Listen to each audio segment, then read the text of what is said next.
Morning. It's it's wild to be here. So I finally got to sit on this thing before Velili.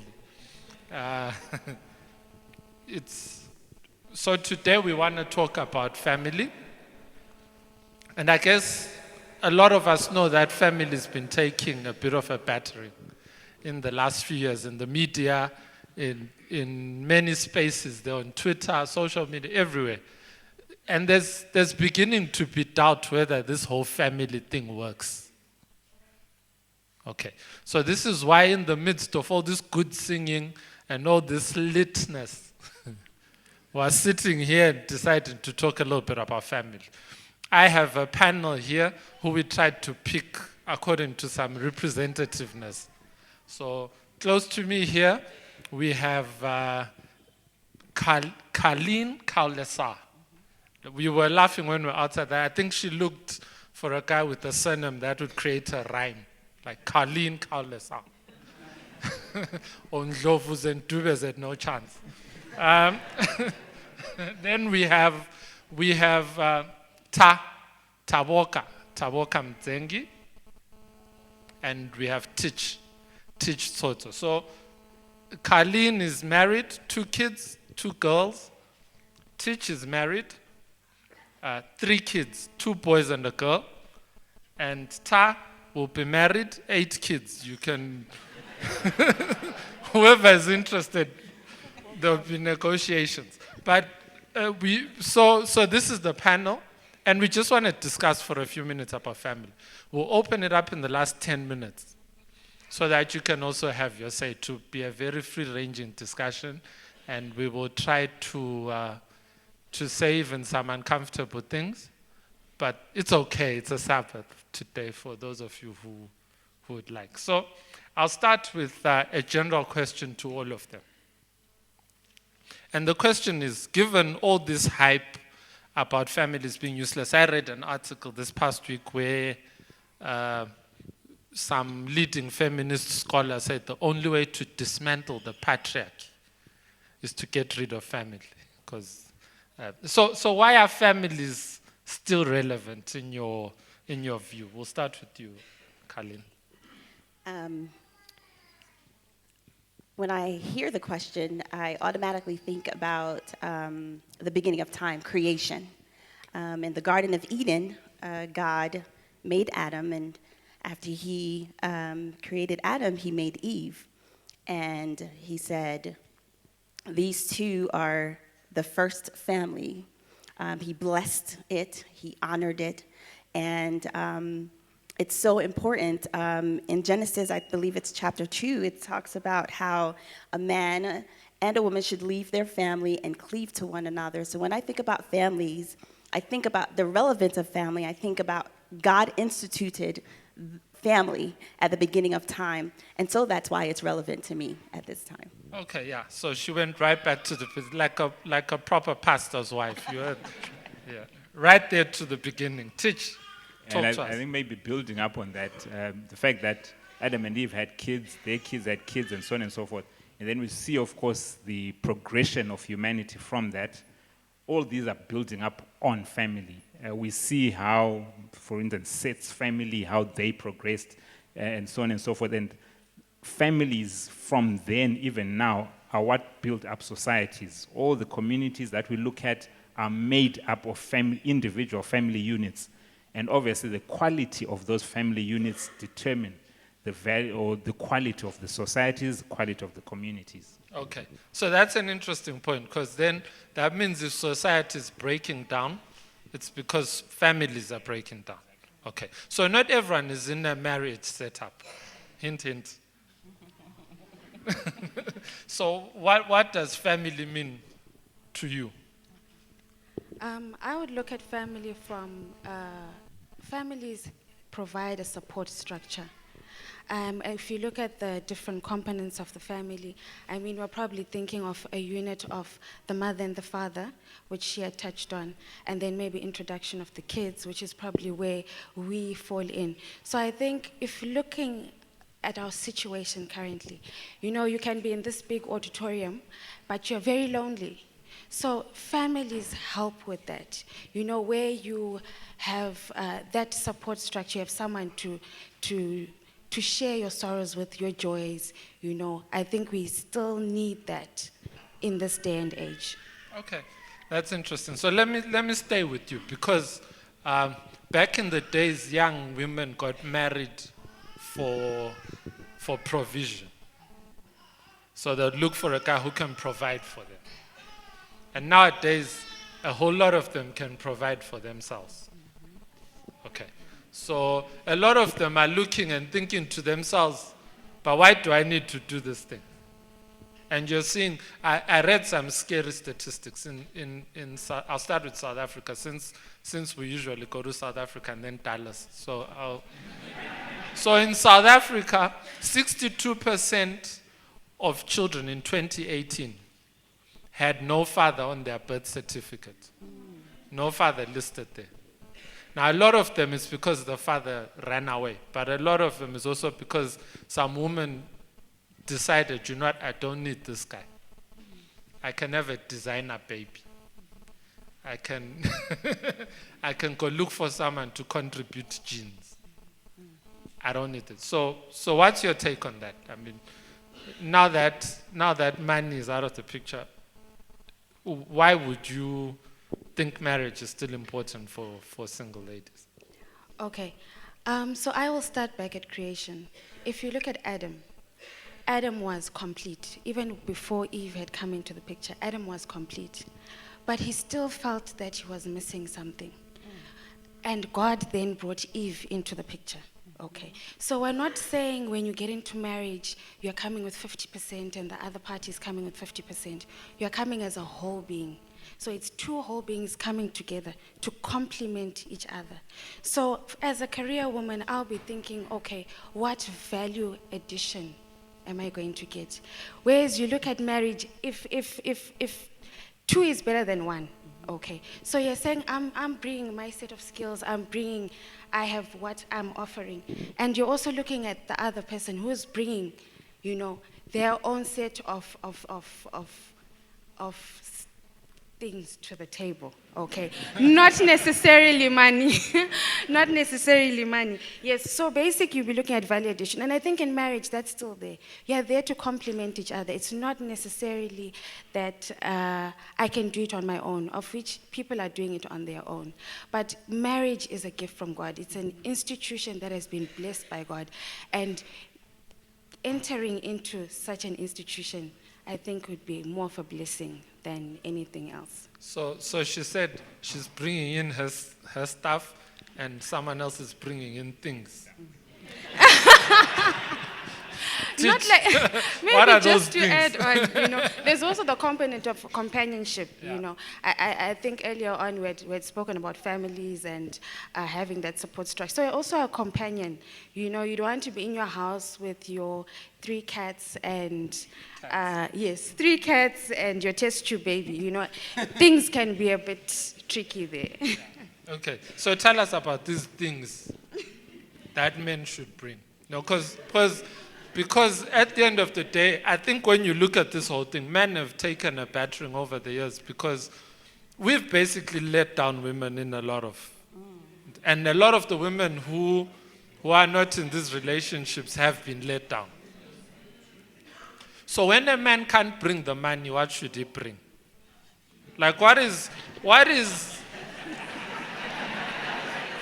help me out.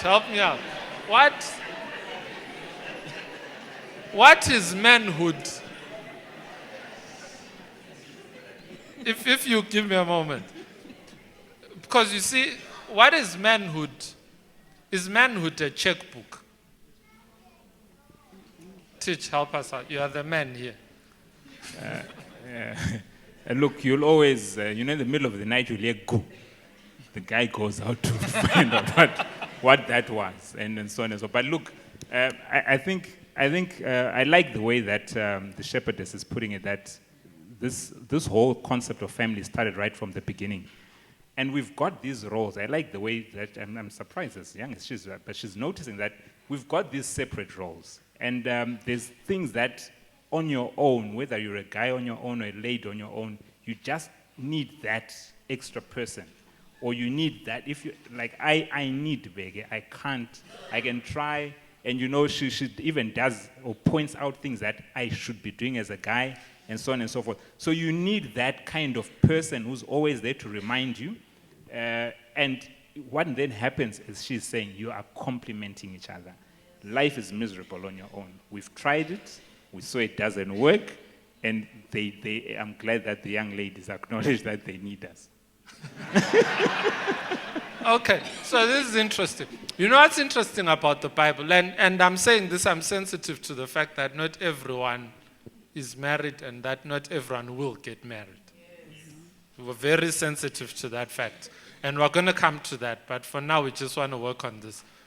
In the Bible, probably the most important character in the Old Testament outside of Moses was Abraham, the father of the faith, the guy who started it all.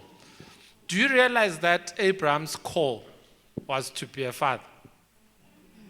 Like others were called, David was called to be king, Samson was called to deliver people, Abraham was just called, and God said, no, listen, I'm calling you. In Genesis 18, he said, I know this guy, that he will command or direct his family after him.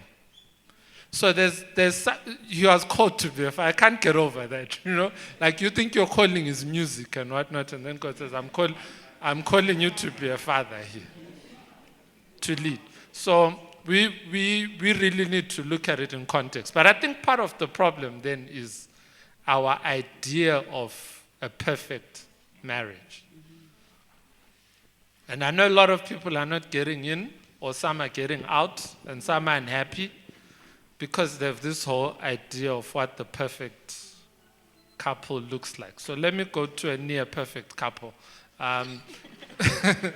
Colleen Kaulasa and the doc. So like other people are saying, no, I'm not getting married if he's not from Dallas and he doesn't have a doctorate. What's the perfect family to you? Like, is there any such thing? No, there isn't any such thing as So the doc isn't perfect? He is not perfect. No shade, Wow. but he's not perfect. None of us are perfect, right? So how can we expect a perfect marriage if none of us are perfect? I like to term marriage as not just marriage, but a working marriage. A marriage where every single day you wake up and you vow to that person that you're going to be faithful. You vow to that person that you're going to be committed to them. So perfection does not look like you have family worship every day, right? Perfection doesn't necessarily mean that you agree on every issue or everything. What it looks like is, here's my opinion, here's yours, let's try to compromise, come together to work it out. That's what the perfect marriage is. It's imperfection. And knowing that as you are a work in progress, he's a work in progress, that you are both working towards, not perfection, but you're working towards something that you know that at the end of the day that that you will reap a great harvest, right? That you will, whatever you sow, you will reap. And I think in a marriage, it's very important for you to be able to listen. It's important for you to communicate well together. It's important for you to sometimes agree to disagree. So there is no perfect marriage. And if any one of you out there see anyone out there with a perfect marriage, I'm here to let you know it's not perfect at all. You're also going to say yours isn't perfect. No, it's not. Definitely not. And I like that society, like you're saying, you said, social media is painting this forever, happily ever after kind of picture. It's not there. And I'll say this. I've been married, I don't know if Bege is here, but I'm sure I've been married 14, 15 years. You get yourself into trouble. But I'll tell you, in those 14, 15 years, and I'm honestly saying this, twice I wanted to walk away. Twice. But when I thought about it, you think you get angry and what, those few happy moments cancel it out. And then you say, you know what, I'll rather stick with it. And you stick with it and you keep going. Yeah, it's going to come up again, hit you in the face again, and you say, you know what, I'm enough of this. And those few happy moments are worth the while. That's what keeps us going. So I think what we're hearing here is that marriage is no filters. Yeah. You know, it's a place where you can go. Home is, and it's not just marriage, but the whole idea of home is where you can go and you don't need to look for an angle to take a picture. You can be you. You don't need to be perfect and you're still okay. I think that's what we're getting. So given all of this, that no family is perfect, I think some of the people here who thought that we had families are beginning to notice that they're in good company. Given that this whole thing is not perfect, and then into this imperfect marriage drops in a couple of kids. How are these imperfect people supposed to raise children? You knew it was coming to you, didn't you? Apparently. When we think about children, they do not come with manuals. I like to term it or say trial and error. Some days you get it, some days you don't. I think understanding the gift that God has given to us as parents, and knowing that you strive to raise children who are going to be successful, but more so raising children in the what's the word I'm looking for? In the fear of the Lord. But parenting is not easy, to say the least. It is something that every single day, there are moments where I'm just like, oh my gosh, I am not a good mother because of maybe a rash decision that I made, or maybe I spoke too loud to them and I could see their reaction to the way that I responded to them. But at the end of the day, I believe knowing and showing love, right? Not only in saying that I love you, but showing them that they are loved is something that I know that they appreciate. Also, seeing the realness in the way that my husband and I interact with each other, knowing that sometimes we would have arguments, right? Sometimes we would have disagreements, but at the end of the day, we work through those disagreements, and having them see how we process through those things so that within themselves as sisters, they can too be able to work through disagreements with each other. So children are lovely, they're beautiful, they're amazing, but they are hard work as well, because these are human beings, right? So I know you didn't think I was coming to you, but I do stuff like that. So what do you think parents should know when they're raising kids? Maybe I'll start off with saying parents are the first example in the home.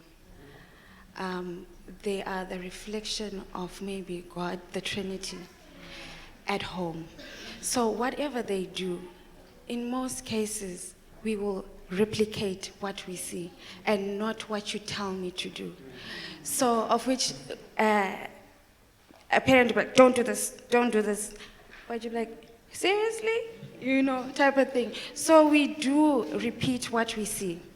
So maybe the first point of call is if we as a family are grounded in Christ.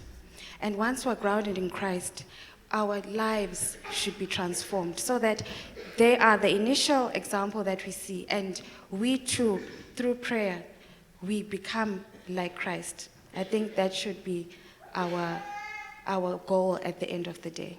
All right. So teach, you have two boys. Do you raise girls differently from boys?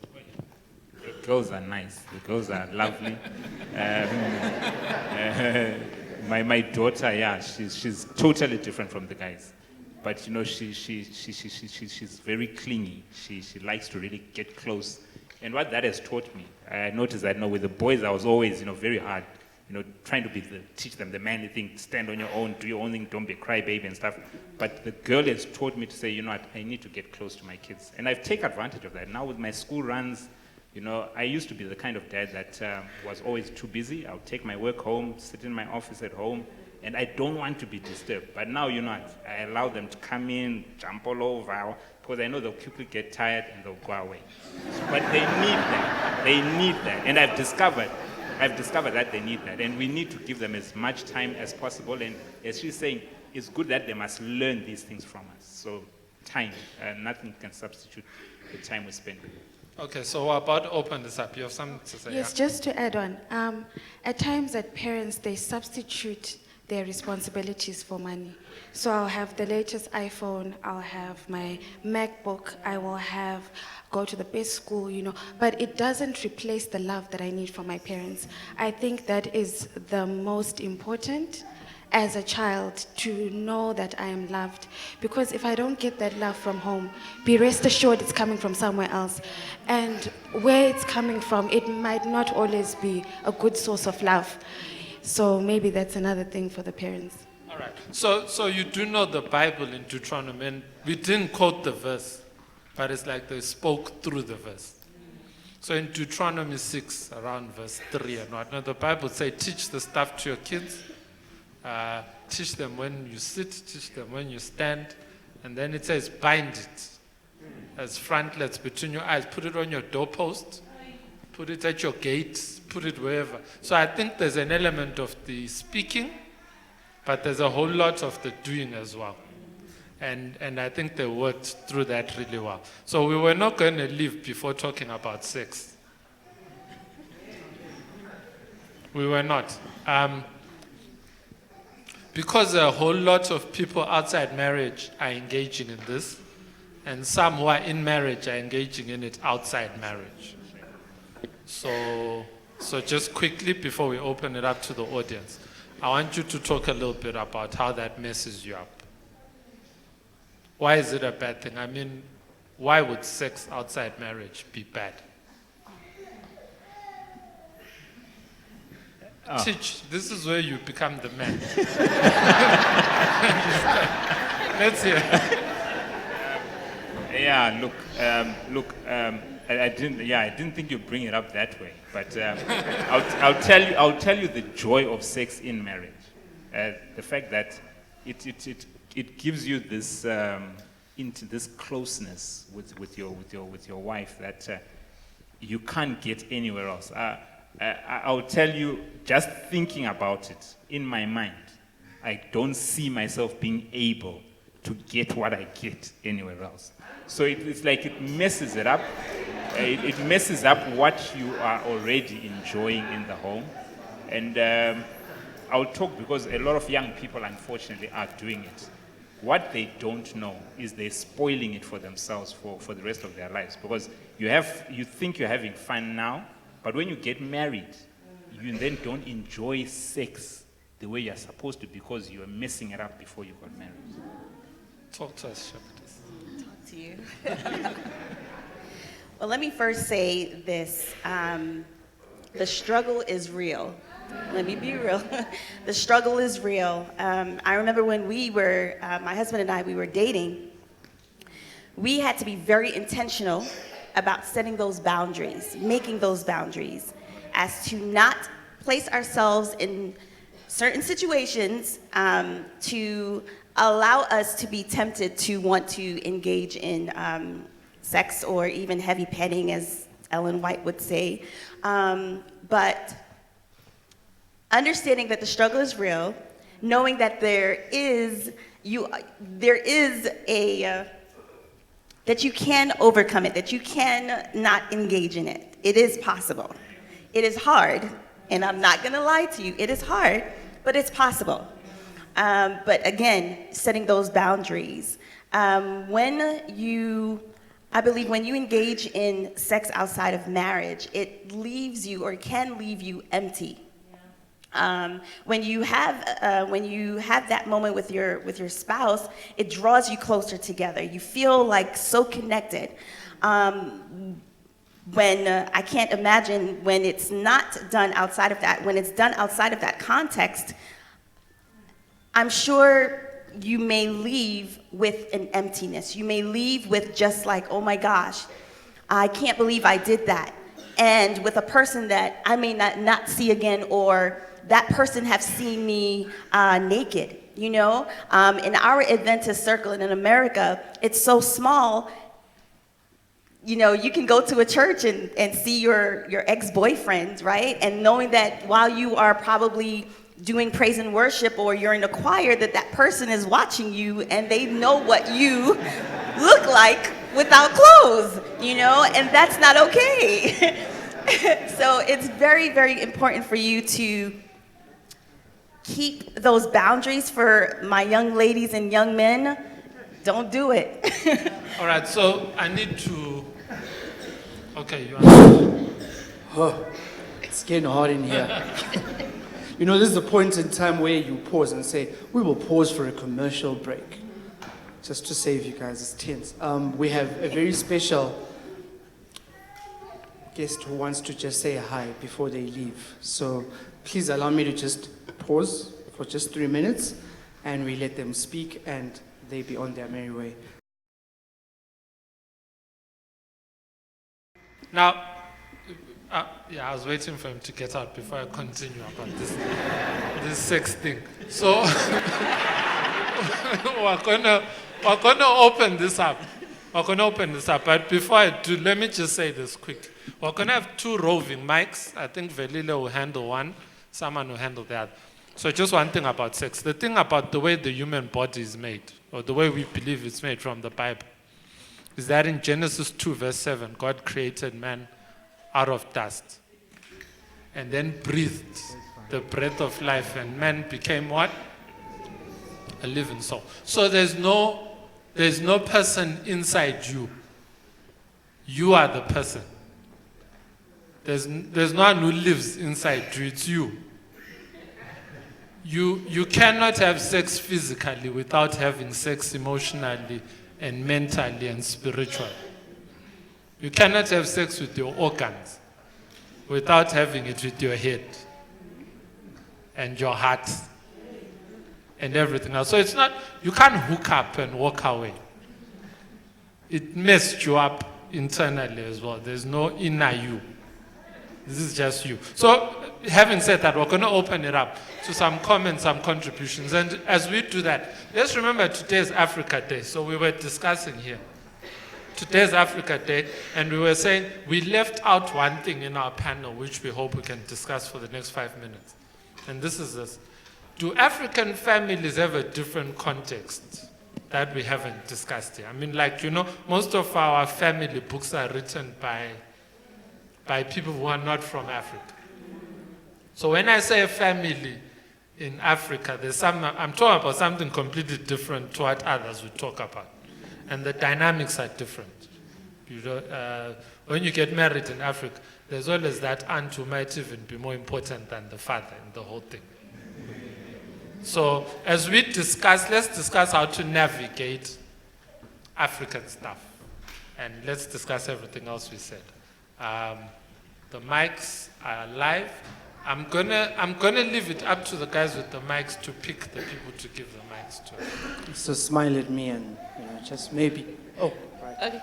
Good morning. I think we left out the single parents. We've got widows, we have single parents, well, by whatever circumstance. And we also have the extended family. We have old people who are looking after young ones. And this has created a problem, a social problem. I think if you realize in Bulawayo, in the past few weeks, we had problems of Vuzu parties. And upon research, it was discovered that some of the parents are in the diaspora. They want to provide for the children. So now comes the issue of substituting money for love, or whichever way you want to put it. And then you find that most of these children have their parents in the diaspora. They have money to spend. They spend it on drugs. They spend it on whatever kind of thing you can think of, every form of vice. Then you have those who live with old people. They can sneak out at night. Imagine hundreds of children who had been arrested, and now their parents were coming to take them. Those who had their parents with them, the parents were being defensive. So it now means we've got rotten society. We need a way to to work around it. It shows that the family structure has been destroyed. We have this picture that we need the family to be like this, but now we have a problem that we need to sort. This road that is going on, it means that future generations are being destroyed because of the destruction of the family. So maybe we also need to discuss on ways to work around the economic situation because it's destroying the social structure. So maybe we also need to discuss along those lines. Okay, thank you very much. And she did raise some, the others who are speaking now, you want to touch on some of what she said so that we can save on time. Mabuz. Okay, I just wanted to say the biggest problem that we have ukuthi njengabantu asifuni ukuba ngabantu. Iproblem yethu sifuna ukuphila isikhiwa. And ngicela ukulitshela ukuthi isikhiwa asisazi.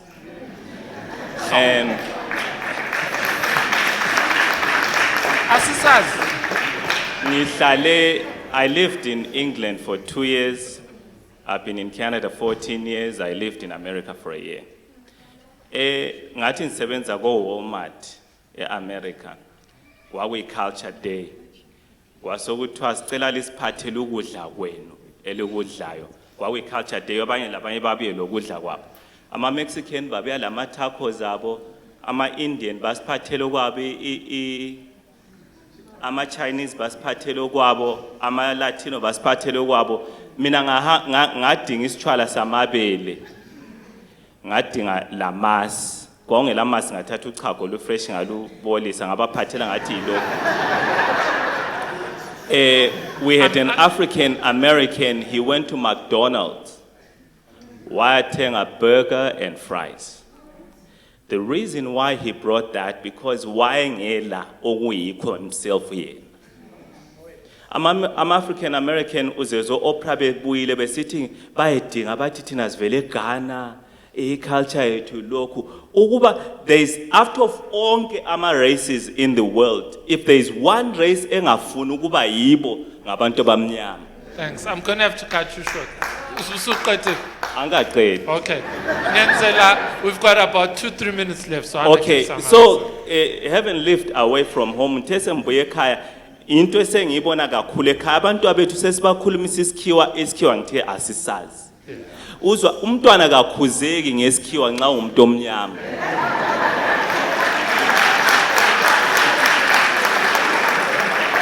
Ngoba thina abantu abamnyama silento okuthiwa yimbeko. Uyamtshela uthini umntwana ngembeko. So into esengiyicela kithi, even ama-marriages ethu ukukhulisa abantwana bethu, it's okay iBhayibheli kalisaleli. If there is one culture that is so close to the Bible, i-culture yethu esintweni ukuthi umama uyahlonipha ubaba, abantwana baya. Omunye umuntu gave me a good example. Mabuz, this cuts out. All right, so I'm going to have a problem trying to translate that. But basically all you are saying is we try a lot to be like white people and we can't do it. And yet our own culture is beautiful and we should do it. I think, was that good enough? Yeah. Okay, let's have, okay, she wants to say something. Yeah. Can I say something in response to that? It's so interesting in America, as I have been exposed to the African culture by traveling to different parts of Africa, we want to adapt this culture. You know, we want to adapt basically back to our roots. And so it's interesting that some Africans are trying to adapt the Western culture while we are trying to adapt the African culture. You know, so that's pretty interesting how that's working out. But please embrace this culture. I wish, we talk about this all the time, we wish that we were actually born and raised in Africa, because I feel like there's a strong sense of community, there's a strong sense of togetherness that we don't have in America. Okay, so I'm going to give one more hand, but Dai, you need to work out something. They want to be African, we need to get them a surname. Okay. So they can fit in. The Okay, last thanks. hand, and then, sorry, I wish we could go on and on, but Okay, thank you very much. We are living in a world which is seriously embracing same-sex marriage setup. Now, my question is, how do we parents supposed to handle that? When is there any appropriate time where you need to talk about it to the kids? At what age, if there is any? I'm a varsity student. I normally see things, the normality of it is getting seriously every day. Now, especially as Christians, we kind of like really don't talk about it that much in our family setup. How are we supposed to handle it? How do we approach that issue? Okay, so she'll take it and then what done? Just We'll really, continue this. really quickly, I think sometimes as parents, we tiptoe around these issues, and real talk, kids already know about it, right? Because they learn it from their friends. They're hearing about it, about their friends. And our thing is, we don't want our children's friends to be their teachers. We want to be their teachers. We want to teach them the right thing instead of their friends teaching them something that maybe they have wrongfully concluded. So I think in answer to your question would be, if they bring it up to you, that's when you should talk about it. The moment that they say, hey, or you overhear them speaking about it with their friends, that's the time that you start to talk to them about it, because chances are they have already talked about it, they have already wore the t-shirt, they already know the answer to it, and so it's very important as parents for us to nip it in the bud from the very beginning of the conversation. You can go ahead, ma'am. I see you. I see you. I also wanted to say, maybe from the African culture, there's some issues that are a bit sensitive. So maybe I might not even come to you as a child. I might not come to you and ask to have a sit down about homosexuality or about sexuality in general. So I think as parents, they need to take an initiative to actually approach children and discuss some of these issues. Because our tradition probably, you need to go, you need to talk to your auntie about some of these things. So I think we also as parents need to take a stand, or I'm not sure how, incorporating our cultural traditions, how we can make it maybe more apparent or a more discussed topic in the family. Teach, last word. About homosexuality or just? You can pick. Just general. It's up to you. I think I like the whole concept of our extended familyness as African. And I mean, I grew up in a family, there's 14 of us. When we grew up, there was a point, there were 4 boys. We had 1 double bed, but we had cousins and babomnanis, and so we used to sleep on 1 bed. Almost 10 people would eat in 1 plate. But you know, unfortunately, as we've grown, we've been throwing away our relatives. We are wanting to be on our own more and more, and that's killing us. That's killing the fabric of the society that we grew up on. This is why we turned out as good as we are. We need to rebuild that. We need to sort of bring that back into the picture. Let's interact more with our own kith and kin so that we build each other up with the right values. All right, yeah. When you are speaking, I mean, and this is just to wind up. When you are speaking, I remember mentioning to someone the other day that when I grew up, I didn't know that there's some people we lived with who were not my blood relatives. And we just grew up together, and our parents would buy us all the same stuff. And I'm trying to extend that to the church. We were the family of God. And she mentioned single parents, orphans, widows. Should they feel lonely in the middle of such a big family? Shouldn't it be the same, that when someone walks in here, they can't tell who's blood and who's not? And I think that's African. I think that's African. And maybe on this day when we're remembering our culture, let's not remember it in clothes only. But let's remember what we're like. A sense of community and love. And I'd like to thank my panelists. I threw a couple of curveballs at them, but they were good. What does the audience say about my panelists? Thank you very much. And thank you for the time. So if we were musicians here, would probably give you a rendition of, I'm so glad I'm a part of the family of God. Yeah. But we're not, so you'll clap as we leave the stage.